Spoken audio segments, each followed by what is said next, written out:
Ministerios Evangelísticos Visión de Fe te da la bienvenida a su programa Consejo, Verdades Bíblicas, con el pastor licenciado Luis Alberto Palacios. Un programa de bendición para tu vida espiritual. Gloria a Dios. Evangelio de Mateo, por favor, hermanitos amados, acompáñenme al Evangelio de Mateo, capítulo número 12.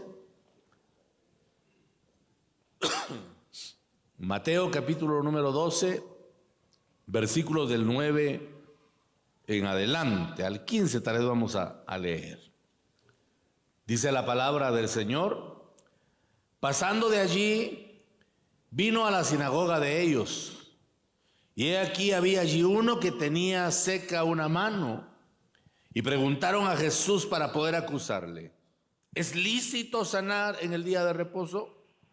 Él les dijo: ¿qué hombre habrá de vosotros que tenga una oveja, y si ésta cayera en un hoyo en día de reposo, no le eche mano y la levante? Pues cuánto más vale un hombre que una oveja. Por consiguiente, es lícito hacer el bien en los días de reposo. Entonces dijo aquel hombre: extiende tu mano. Y él extendió, y le fue restaurada sana como la otra.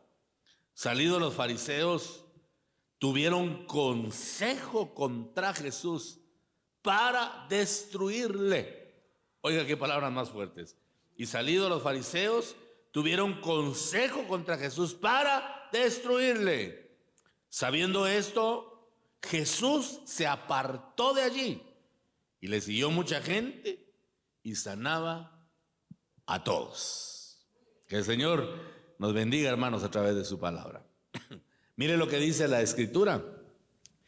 Es muy importante para nosotros que podamos entender, hermanos amados, que el pasaje está mostrando algunos aspectos que tienen relevancia para el día de hoy, sobre todo para la iglesia que está siendo preparada, que está siendo trabajada, porque creemos, hermano, que la venida del Señor Jesucristo, la manifestación secreta del Dios Todopoderoso, está cerca. Está más cerca hoy de cuando nosotros creímos. Y por eso tenemos que tener un acercamiento, tenemos que tener intimidad con el Señor para que el Espíritu Santo nos trabaje, nos moldee, nos vaya quitando lo que no le agrada a Dios, a fin de presentar al Señor una virgen pura, sin mancha, sin arruga, sin contaminación ni cosa semejante. Eso dice la Biblia, ¿verdad? Ahora bien, ¿por qué es que le leí este pasaje? Porque muestra, hermano, a un hombre que estaba lisiado, estaba enfermo, tenía la mano seca, no tenía movimiento en su mano, se había quedado tuida la mano, y el Señor oró para sanarlo. Pero llama la atención, hermano, al ver el contexto del pasaje, que hubo cosas que hicieron que Jesús se apartara. Y eso sí es realmente delicado, porque si el Señor se aparta, ¿quién va a trabajar a la iglesia? Si el Señor se aleja, ¿quién va a ministrar a la iglesia? Y note que la mano seca no apartó al Señor, porque algunos han tomado la figura que la mano seca es el no darle a Dios, el no ser generoso, y puede ser una aplicación válida, ¿verdad? Una figura que puede mostrar eso, pero mire que el Señor permaneció.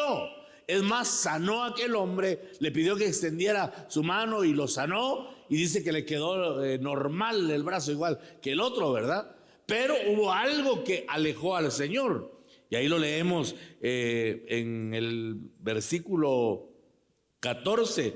Dice: y salidos los fariseos, tuvieron consejo contra Jesús para destruirle. Sabiendo esto, Jesús se apartó de ahí, y le siguió mucha gente, y sanaba a todos. Mire, hermano, qué interesante. El Señor sanó a un hombre, lo restauró, y después empezaron los fariseos a tomar consejo contra él, y dice que por eso se apartó Jesús de ahí. Entonces lo que provocó, hermano, que Jesús se fuera de ese lugar es que la gente se juntara para murmurar contra él. Eso es algo que tenemos nosotros que prestarle mucha atención, porque hay cosas que a veces parecen insignificantes y provocan la ira de Dios. Hay gente que vive bajo ira, no vive bajo bendición, porque el Señor se aparta, y cuando Él se aparta lo que queda es una expectación terrible de juicio. Mire, cuando el Señor se manifieste, y que repito, creo que eso está próximo a ocurrir, el mundo va a experimentar la etapa más tenebrosa que nunca jamás ha existido. ¿Por qué? Porque se va a ir la luz del mundo. Nosotros somos la luz. Jesús dijo: mientras estoy en el mundo, yo soy la luz del mundo. Pero cuando yo me vaya, y como el Señor ya fue exaltado y está sentado a la diestra del Padre, ahora la luz del mundo somos nosotros, la iglesia que Él redimió con su bendita sangre en la cruz del Calvario, hermano amado. Aleluya. Y cuando la iglesia sea levantada, el mundo se va a quedar en total y densa oscuridad. Por eso hay que guardar el espíritu, y que no nos vaya a ocurrir como en este pasaje, que comenzaron a murmurar, se levantaron los fariseos para chismear, ¿verdad? Y eso es terrible, porque hizo que Jesús se apartara y se fuera a otra región a sanar a los enfermos, a hacer las obras que el Padre le había encomendado. Entonces, mire, hermano, dice la palabra que se apartó el Señor de ahí, porque Él sabía lo que le hacía daño. Pero qué triste, hermano, que hoy en día la gente cree que tiene el valor, o que tiene el carácter, o que tiene el temple para lidiar con clavos o con problemas, ¿verdad? O con circunstancias negativas, cuando la Biblia enseña que cuando hay algo que sea contaminante para el espíritu, lo sano, lo correcto es que nos apartemos de ahí, así como lo hizo Jesús. Hay que apartarse de lo que contamina. Hay que apartarse de los espíritus que brotan por la boca, hermano. Dice la misma escritura que lo que contamina al hombre no es lo que entra. Por eso usted no se cargue tanto porque acerca de qué debe comer y qué no debe comer, si será pecado comer morcilla, si será pecado comer chicharrón. A usted que no le preocupe eso, porque dice que nada de lo que entra contamina, pero sí lo que sale de la boca. Palabras, hermano. Palabras que van a veces envueltas en espíritus raros, ¿verdad? Que causan perturbación, que causan división, que causan pleitos en ocasiones. De eso la iglesia tiene que apartarse, porque a mí me llamó mucho la atención que la actitud de los fariseos hiciera que Jesús se fuera de ese lugar. Yo no quiero que Jesús se vaya de mi vida. Yo no quiero que Jesús se vaya de la iglesia. Lo que anhelamos es que esté el Señor siempre presente, ¿verdad? Con un espíritu ministrante que reparta, que llene la vida de cada uno, para que en esa comunión seamos bendecidos, prosperados y edificados en grande manera, preparados, hermanito amado, para la venida, para la manifestación gloriosa de nuestro Señor Jesucristo. Dele fuerte las palmas al Dios Todopoderoso, aleluya. Entonces, hermano, estamos en una etapa de consagración, en una etapa de santificación. ¿Qué significa la palabra santo? Eso lo hemos enseñado muchas veces.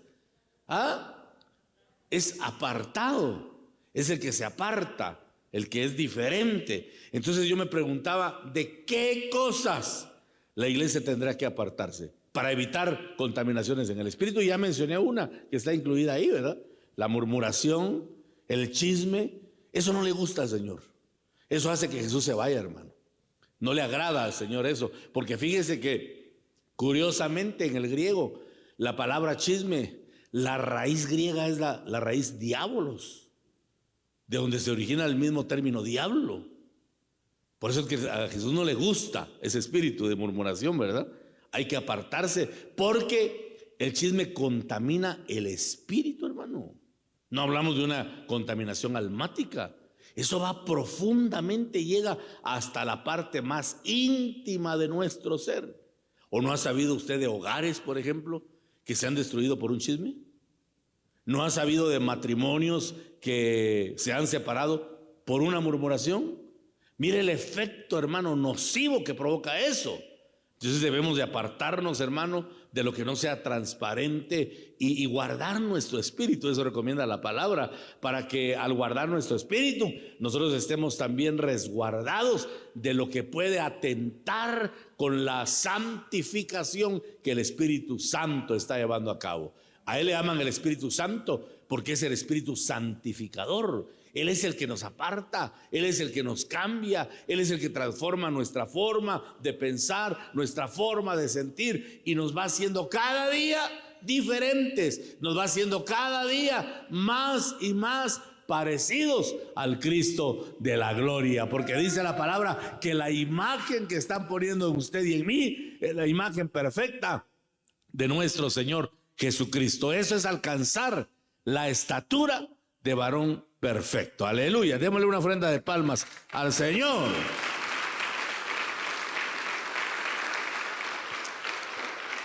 Génesis capítulo 26, por favor. Génesis 26, versículos del 20 en adelante.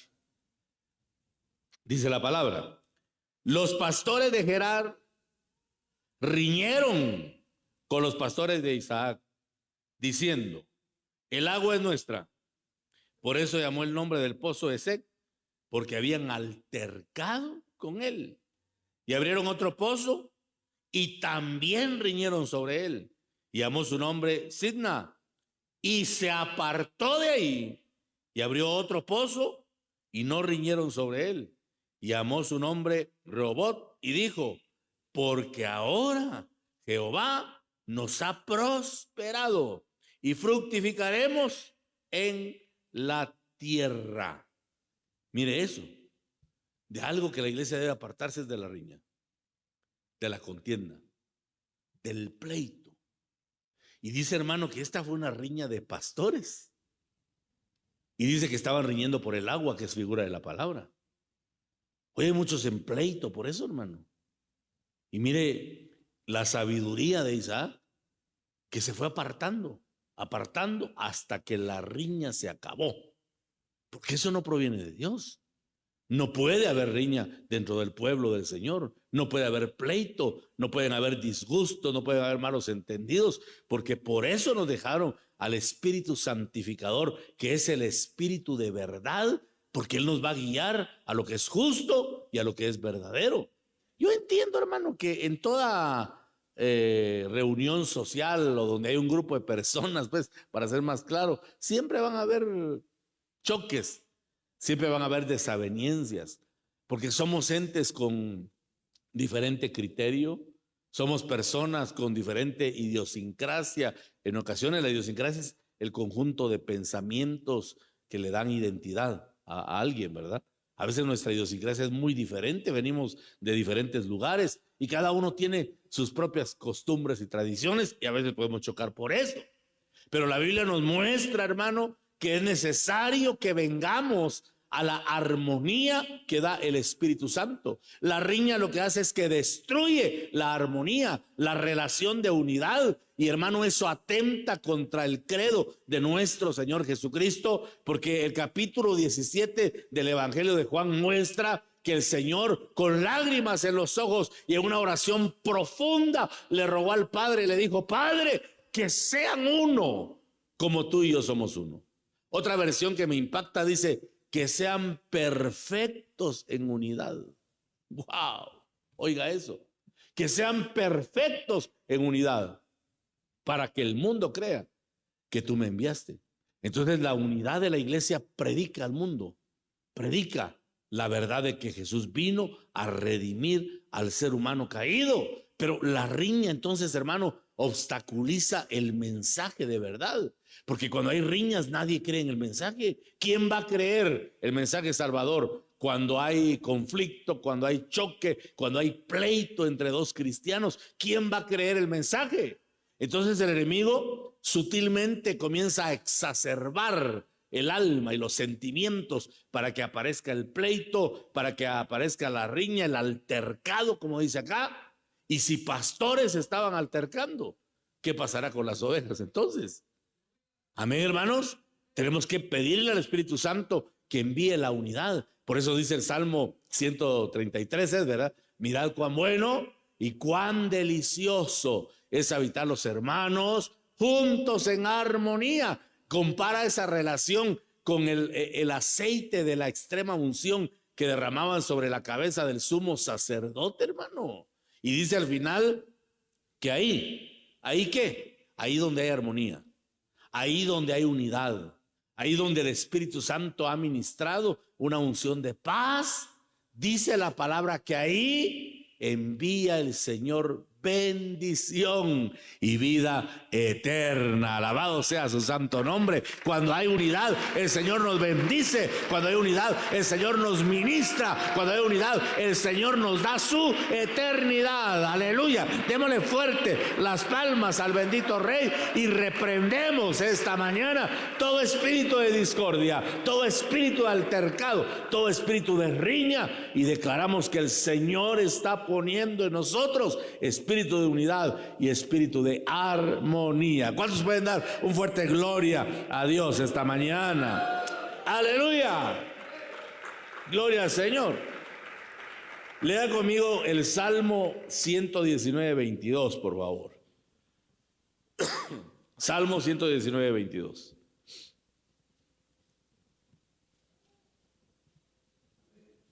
Dice la palabra: aparta de mí, dice la versión que estoy leyendo, el oprobio y el menosprecio. Mire lo que uno debe pedir que el Señor aparte, o apartarnos nosotros también de ahí. Aparta de mí el oprobio y el menosprecio.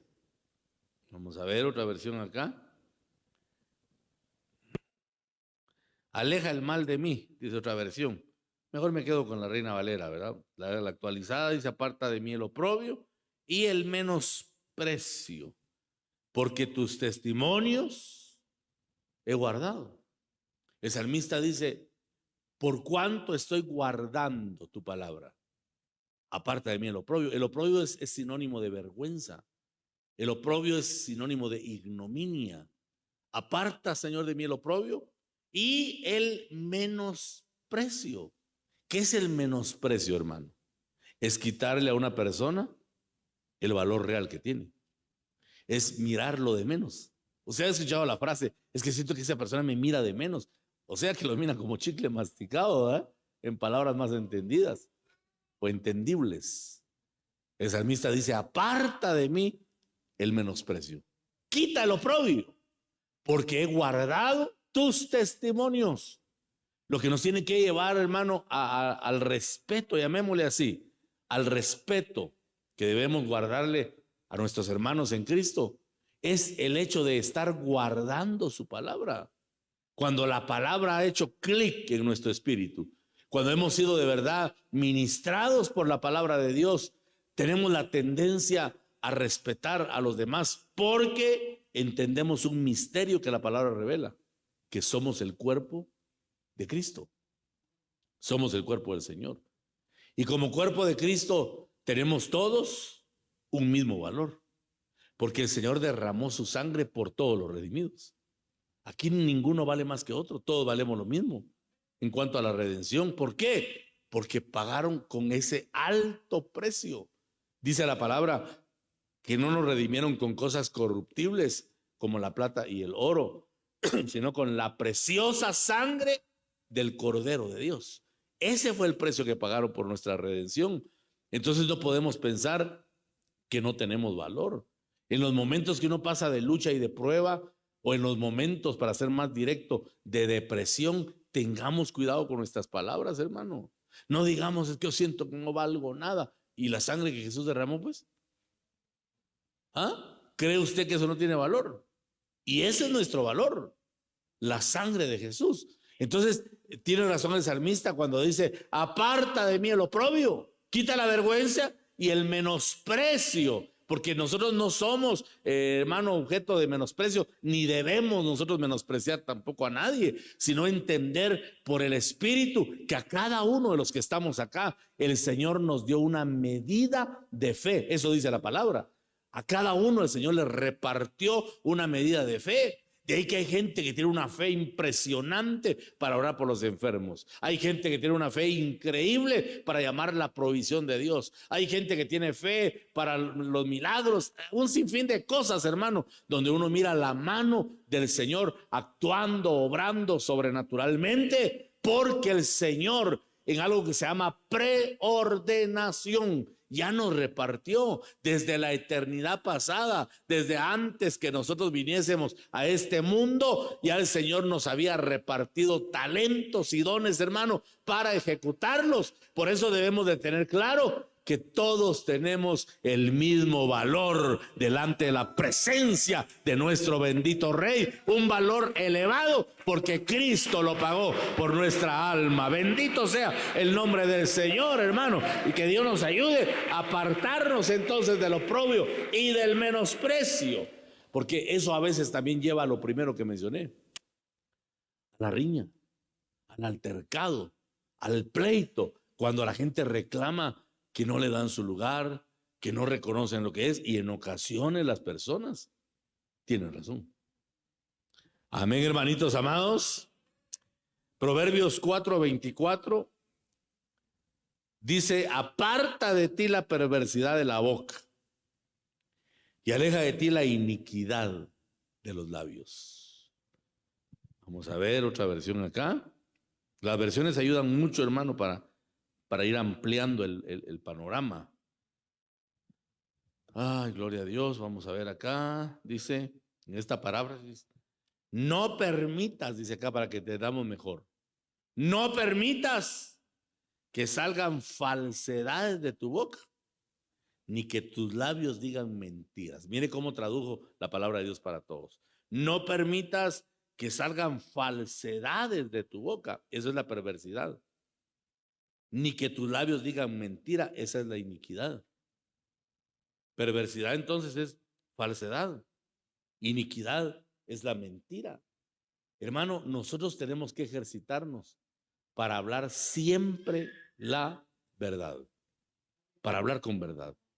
Que cuando hablemos, hermano, seamos transparentes y claros. Es más, la Biblia aconseja que nuestro hablar sea un sí o un no. Eso aconseja la palabra. Eso es ser radicales en nuestra forma de hablar. Porque, hermano, la mentira cuando se practica se va arraigando. Y lo terrible es que la gente puede llegar a acostumbrarse a mentir. ¿Conoce usted cristianos mentirosos? Yo conozco un montón. No de la iglesia, pero sí conozco un montón. Que mienten, que hablan con falsedad. Y estamos, hermano, en una etapa en la que el Señor está próximo a venir por su iglesia. En cualquier momento el Señor puede aparecer. Tenemos entonces que purificarnos, que el Señor ponga carbón encendido en nuestros labios para que aparte la perversidad y la iniquidad, y que cuando hablemos, hermano, nosotros ministremos, bendigamos, que cuando hablemos del amor del Señor, que cuando hablemos de las misericordias que el Señor ha tenido. Porque mire, hermano, a veces nosotros perdemos de vista, de verdad, perdemos de vista la misericordia del Señor. Cuando uno mira las noticias internacionales, uno se da cuenta del caos que están viviendo en otros lugares. Mire recientemente la noticia de un Hawái prendido en llamas, otros lugares inundados, hermano, tantas cosas. Y nosotros estamos frescos para la honra y gloria del Señor. ¿Sabe por qué? Porque Dios ha sido bueno y para siempre su misericordia. No nos ha alcanzado el mal, no nos ha tocado, hermano, el juicio que ha venido sobre el mundo, porque Dios ha sido bueno, Dios ha sido misericordioso. Démosle fuerte las palmas al Señor y digámosle gloria a Dios, bendito Padre, porque ha sido bueno con nosotros. Aleluya. De eso hay que hablar. Pero si no hablamos de eso, aparece la perversidad y aparece lo que leí al principio, la murmuración, el chisme, que dice, si no estoy mal en un proverbio, dice que el chisme es como bocado suave. Se siente rico, ¿verdad? Por eso es que el tiempo no alcanza cuando hay personas murmurando. Se pasan horas y horas y horas, hermano. Comenzaron a las 2 de la tarde y llega a las 7 de la noche. Jesús dice a 5 horas. Mañana seguimos, dice. Porque no alcanzaron 5 horas. Mejor que el Señor quite la perversidad de la boca y que quite la iniquidad, para que nuestro hablar, hermanito, sea un hablar de rectitud, sea un hablar que exprese la obra que el Señor ha hecho en nuestra vida, una obra maravillosa de redención, porque repito, nos están calcando la imagen de Jesús. Mire, hermano, eso lo repetimos tanto y en ocasiones no lo dimensionamos ni lo entendemos, pero al decir que están calcando la imagen de Jesús, lo que estamos tratando de decir es que la gente tiene que ver a Jesús en nosotros, en usted y en mí. La gente tiene que mirar a Jesús. Por eso dice que la palabra cristiano, en una de sus acepciones, significa un Cristo pequeño. Imagínese usted. Eso tiene que ver en nosotros, a Jesús, y que no vayan a resultar viendo a Barrabás, ¿verdad? Que miren a Jesús en nosotros, hermano, para que la obra del Señor se predique sin palabras, que al vernos la gente sepa que hubo algo sobrenatural que cambió nuestra vida, porque ese es el impacto de la palabra. El evangelio, hermano, tiene que empezar a mostrar su efecto, pero para que el efecto se evidencie, nosotros tenemos que practicarlo. Carlos Spurgeon decía que es necesario comprar más, consumir más, era la palabra que utilizaba. Él decía, es necesario consumir más de lo que vendemos, porque a veces vendemos y no consumimos.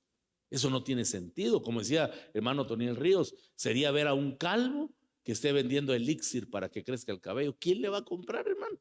Que le diga, mire, con este usted va a tener el cabello que va a parecer león, y que él esté peloncito. No le van a creer, porque hay que consumir de lo que vendemos para que entonces la gente vea la obra que Cristo ha hecho en nosotros. Porque yo sí estoy convencido, hermano. Yo no sé cuánto tiempo hace que usted abrió su corazón a Cristo, no sé cuánto tiempo hace que recibió al Señor en su corazón, pero estoy seguro que de esa fecha para acá Dios ha hecho cosas extraordinarias. Perfectos no somos todavía. ¿Sabe que no somos perfectos? Y en la casa se encargan de decírselo a uno, ¿ah? Cambia ya tantos años de cristiano, pero yo sé que hemos cambiado.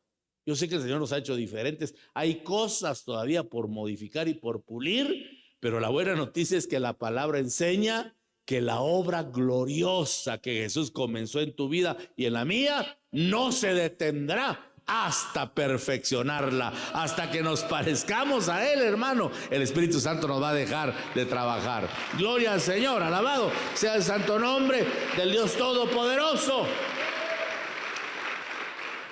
Dice también en el Salmo 38, ahí estamos cerca, ¿verdad? Salmo, no creo que estábamos en Proverbios. No, Proverbios es, hermanos, disculpen, Proverbios 38, sí estaba seguro que estábamos cerca. Proverbios 30 y versículo 8 dice, aleja de mí la mentira y la falsedad. No me des pobreza ni riqueza, dame solo el pan de cada día. La versión Reina Valera 60 amplía un poquito más acá. Dice, vanidad y palabra mentirosa aparta de mí. No me des pobreza ni riquezas, manténme del pan necesario. Mire lo que pide el salmista, que alejen de él. Vanidad y palabra mentirosa. ¿Cómo podríamos nosotros, hermano, explicar lo que es vanidad? La palabra vanidad en sí tiene que ver con lo vacuo, tiene que ver con lo vacío. Y recientemente estuve predicándole acá a las hermanas damas el día miércoles y hablé sobre eso, sobre cuidarnos de no resultar amando lo que es vano, amando lo que está vacío, amando lo que no tiene sentido. Y estoy utilizando una palabra, amando lo que no trasciende. El evangelio es trascendental porque va de eternidad a eternidad, pero hay gente que deja lo eterno por lo que no tiene valor, hermano, por emociones pasajeras, por emociones transitorias. Y me pongo a pensar en el cabezón de Demas, que me perdone, de repente está en el cielo, pero ese cabezón dejó a Pablo por el mundo, hermano. Y en una versión dice, porque Demas me abandonó enamorado de este mundo. habiendo tenido a Pablo como maestro, hermano, a un erudito, a un hombre que fue llevado al tercer cielo, que él no sabe si fue en espíritu, fue en su cuerpo, en su alma, no sabe, pero dice que lo llevaron al tercer cielo y le mostraron cosas increíbles, hermano, cosas inefables que no les son permitidas conocer al hombre. Y cuando él vino a la tierra, él empezó a revelar lo que había recibido, y no lo dice a título personal, sino que dice: conozco a un hombre. Qué humildad la de Pablo, hermano. Y comienza a explicar, como para gritarles a ellos: el cielo es verdadero, la eternidad existe. Yo ya estuve ahí con el Señor, ya pude ver las moradas eternas, son reales. Y viene don Demas y se va por las fiestas julias. Abandonó a Pablo por eso. Entonces, hermano, hay que cuidarse de no resultar amando lo vacuo. Amemos lo que trasciende. Si esto trasciende a la eternidad, yo lo tomo. Si esto viene a coadyuvar para que mi formación en el espíritu vaya acelerándose, yo lo voy a tomar, porque es tiempo ya de ser selectivos con lo que recibimos, hermano. No recibir cualquier cosa. Seamos selectivos para que lo que recibimos nos promueva, para que lo que recibimos nos madure, para que lo que recibimos nos vaya impulsando para alcanzar la eternidad gloriosa. Porque, excuso decirle también como una advertencia, la era del anticristo ya está cerca, hermano. Y por eso, ¿quién va a pretender? A mí me da risa los ilusos que pretenden que a través del gobierno ellos van a detener la Agenda 2030. Al anticristo, el único que puede detenerlo es el Espíritu Santo. Pues nadie más, hermano. Con un comilón de tortillas va a detener el avance del anticristo. No, claramente dice que el anticristo se va a sentar en un trono. Lo que por el momento lo detiene es la iglesia, pero más que la iglesia, el Espíritu Santo que está morando en la iglesia. Ahora bien, dice en 2 Tesalonicenses 2 y uno de los versículos, que no vendrá el anticristo. No vendrá, oiga bien pues, sin que antes se dé la apostasía, dice una versión, la Vulgata Latina, no vendrá sin que antes se dé la apostasía de casi la totalidad de fieles. Los fieles, casi la totalidad de fieles, se van a echar atrás en ese tiempo final. Yo me pongo a pensar, ¿qué irá a venir?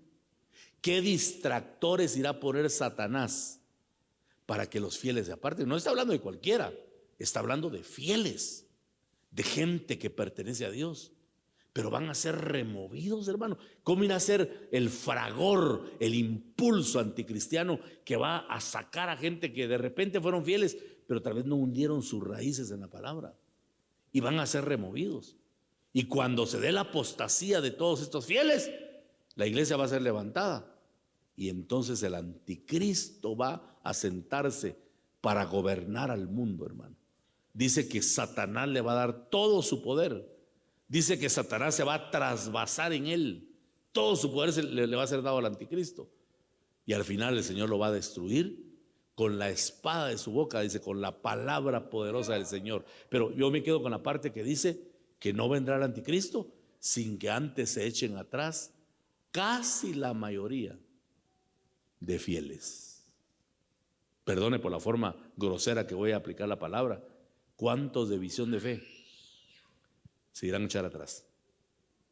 ¿Cuántos irán a decir: ya no queremos nada de Jesús, no nos interesa? Eso dice la Biblia. Eso va a pasar antes que venga el anticristo. Entonces, hermano, no amemos lo vacío, no amemos lo temporal, amemos lo eterno.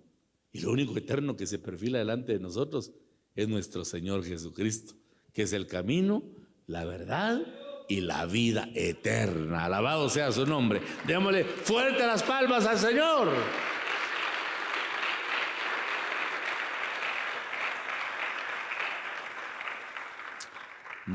Vamos a ver. Mateo capítulo 14, por favor. Mateo capítulo 14, versículos del 9 en adelante.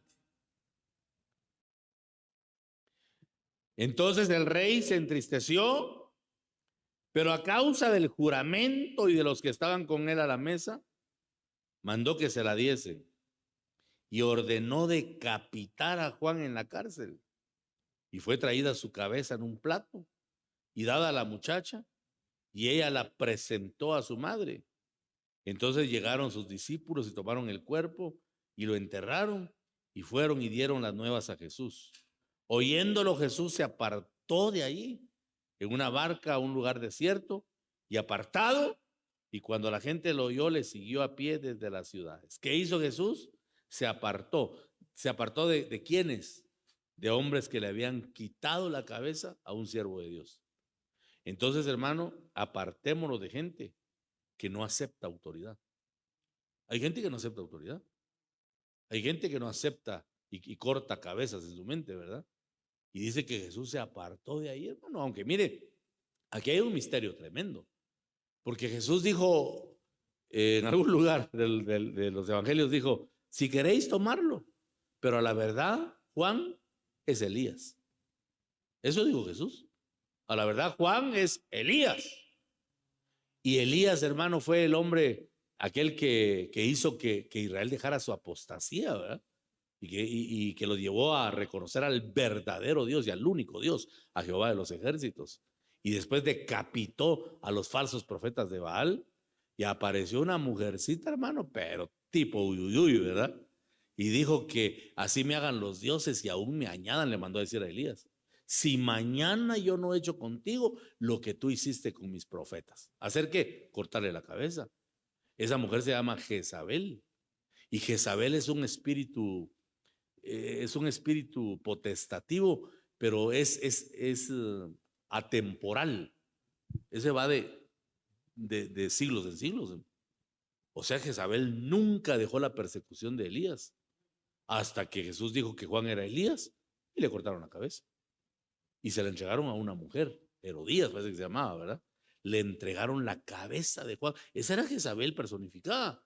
No cesó hasta cumplir lo que tenía que cumplir. ¿Y por qué lo cumplió? Por eso miren hermanos, porque aquí se mete uno a un clavo, ¿verdad? Teológico. Si decimos, finalmente le quitó la cabeza, cualquiera podría decir, entonces, ¿de qué sirvió a Elías, que ha sido un gran siervo de Dios? Lo que pasa es que Juan dijo, Juan, necesario es que yo mengüe para que él crezca. Y oigan pues, ¿qué hacía Juan el Bautista predicando si Jesús ya había aparecido? Desde que en el Jordán dijo, he ahí el Cordero de Dios que quita el pecado del mundo, yo no soy digno, arrodillado, de desatar las correas de su calzado. Hasta ahí debió haber llegado su predicación. Yo le he dicho, bueno, que Dios les bendiga, pues bye bye. Ahora él es el enviado de Dios. Pero ¿qué hacía Juan predicando todavía? Es más, metido en la cárcel, mandó a llamar a los discípulos y dijo, vayan por favor con mi primo Jesús, porque era su primo, y pregúntele si es él el que había de venir.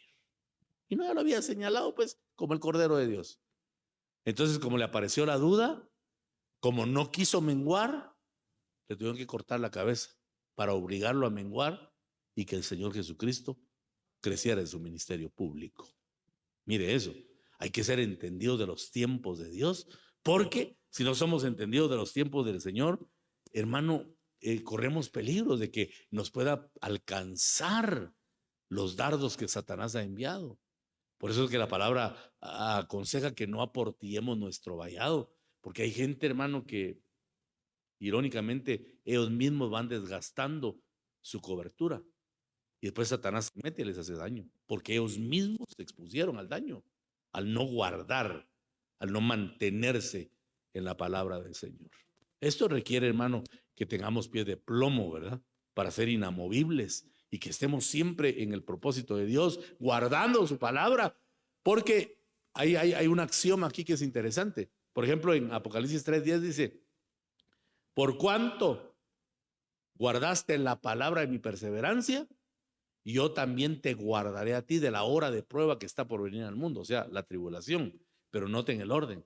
Jesús dice, como tú guardaste, yo te guardo. Pero si yo no guardo, el Señor tampoco me guarda. Entonces hay que guardar la palabra, hermanos, y apartarnos de gente que no reconoce autoridad, que no reconoce las cabezas que Dios ha puesto, hermano, por supuesto, derivadas porque la cabeza por excelencia de la iglesia es nuestro Señor Jesucristo, y alabado sea su nombre por siempre, ¿verdad? Aleluya, bendito sea el Señor.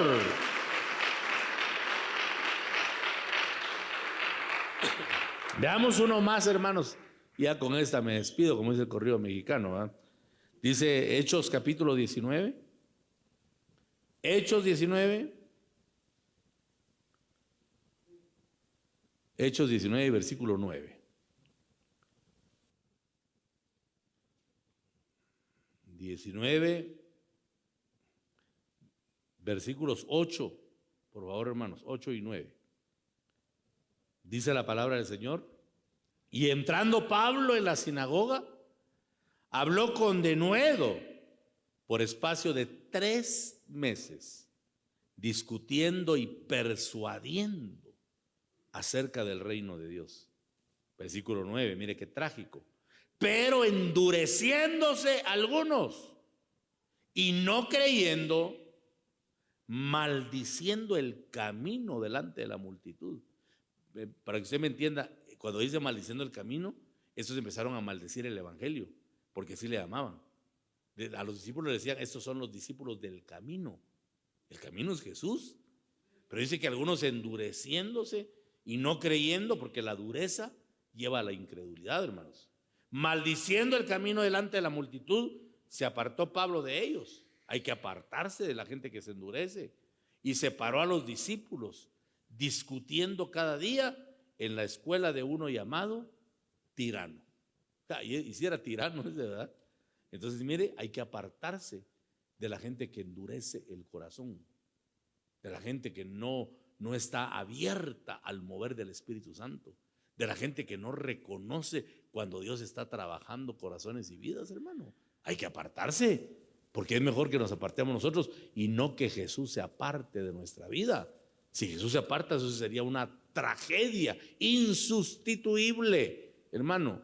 Por eso David, cuando pecó, le vino castigo y dijo, está bien, castígame con lo que quieras, parafraseando, ¿verdad? Señor, castígame como tú quieras, pero por favor, dijo, no quites tu Santo Espíritu de mí, no alejes tu Santo Espíritu, porque David sabía que sin el Espíritu Santo era nada, hermano. Igual que nosotros, con todo respeto, sin el Espíritu Santo somos nada, porque el Espíritu Santo fue enviado para recordarnos las palabras de Jesús. El Espíritu Santo fue enviado para redarguirnos. El Espíritu Santo fue enviado para hacernos sentir cuando hemos pecado. El Espíritu Santo fue enviado para guiarnos a toda verdad y a toda justicia. Entonces, en pocas palabras, si el Espíritu Santo no está actuante, nosotros no tenemos nada, absolutamente nada. Pero si el Espíritu Santo está activo, aleluya, entonces todo lo podemos en Cristo Jesús, que es nuestra fortaleza, dice la palabra. Fuerte las palmas al bendito Rey. Aleluya. Entonces, hermanitos amados, en conclusión, pidamos al Espíritu Santo que nos ayude, que nos auxilie el Señor, para que podamos apartarnos de lo que no le agrada a Dios y que podamos fusionarnos cada día más con lo que Jesús le atrae, con lo que Jesús le gusta, que traigamos contentamiento al corazón del Padre para que veamos desplegarse su gracia, su amor y su misericordia. Este es tiempo, hermanos, en los que el amor tiene que brotar. Dice Corintios 13:13, 3 cosas hay: la fe, la esperanza y el amor. Esa es la trilogía paulina: fe, esperanza y amor. Diga conmigo: fe, esperanza y amor. Pero ¿cuál es el más importante de los 3? El amor. Porque mire, la etapa de fe ya se va a terminar. Una vez veamos a Cristo, ¿para qué queremos fe? La esperanza se va a terminar. Porque una vez entremos a la promesa que el Señor nos dio de eternidad, ¿para qué la esperanza? Si la esperanza es esa, que nos lleven a la eternidad. Pero el amor, eso no se debe acabar nunca, porque vamos a una eternidad para amar a nuestro Señor. Pero el amor comienza ya aquí en la tierra. Fíjese que Pedro, cuando negó a Jesús, ¿cuántas veces negó Pedro a Jesús? 3 veces. ¿Sabe por qué? Porque Pedro no tenía el amor de Dios. Y Jesús le dijo, Satanás os ha pedido para zarandearos, pero yo oré para que no les falte la fe. Y al primero que, en Chapín, al primero que sangoloteó el diablo fue a Pedro, hermano. Y resultó negando 3 veces. Es más, en la tercera negación dice que Pedro maldijo con maldición, como estos endurecidos que relata Hechos. Maldijo con maldición el camino, para que dijeran, de verdad este no pertenece a ellos. Y entonces cantó el gallo. ¡Ja! ¡Qué tristeza sintió Pedro! Por eso dice que lloró amargamente. Pero qué bueno que Jesús le dijo, una vez vuelto, le dijo, vas a apostatar, pero mi poder te va a regresar. Y una vez vuelto serás de bendición para muchos. Le dijo que iba a regresar y regresó Pedro. Pero mire, hermano, cuando venía Pedro ya de la apostasía, Jesús se acerca a él y le dice, Pedro, ¿me amas? Pedro, agapao es el verbo que significa me amas con amor de Dios. Y Pedro le dice, Señor, te quiero, te fileo. Ese es el amor de amigos. Ese es el amor del alma que muchos tienen, hermano. Pero Pedro, aún ya vuelto, no tenía todavía el amor de Dios. Entonces, ¿me amas, Pedro? Señor, te quiero. Va, apacienta mis ovejas. Pedro, ¿me amas? Otra vez. Señor, ya te dije, te quiero. No le dice, sí, te amo, porque no tenía ese amor todavía. Entonces le dice, apacienta mis corderos, porque el apacentar ovejas y corderos muestra el amor a Dios. Y le dijo la tercera vez, Pedro, ¿me amas? Y dice que agachó la cabeza, triste, porque le había preguntado una tercera vez si lo amaba. El Señor lo que estaba haciendo era restaurarlo. 3 veces había negado, 3 veces el Señor lo tenía que afirmar en el amor. Pero cuando vino el Espíritu Santo, hermano, Pedro fue un apasionado de Jesús. Ahí sí, si hubiera aparecido después del Espíritu Santo, le hubiera dicho, Pedro, ¿me amas? Sí, Señor, te amo, te recontraamo. ¿Sabes si existe ese término? Así le hubiera respondido Pedro, ahora sí. Pero ¿quién le trajo el amor? El Espíritu Santo. Entonces, ahora que el Espíritu Santo está actuante y que está morando en nosotros, ¿cómo no amar al Cristo de la gloria, hermanitos amados? Amémoslo con todo para que cuando el Señor se manifieste, corramos a Él, y cuando estemos en las nubes, abracemos al amado, aquel que hemos amado con todas nuestras fuerzas. Aleluya, bendito sea el nombre del Señor. Que esta mañana el Señor afirme ese amor, que afirme ese amor, y que salgamos de este lugar enamorados, que quitemos patrones religiosos, que quitemos ideas, hermano, de conveniencia. A veces la gente no reconoce ni dónde Dios los ha puesto, hombre. Hay gente que va de lugar en lugar y no entienden, hermano, que la palabra dice que Dios puso a cada uno en el cuerpo como a Él le plació hacerlo. Tú no estás aquí porque te dio la gana. El Señor te estableció y hay que permanecer ahí hasta que Él venga.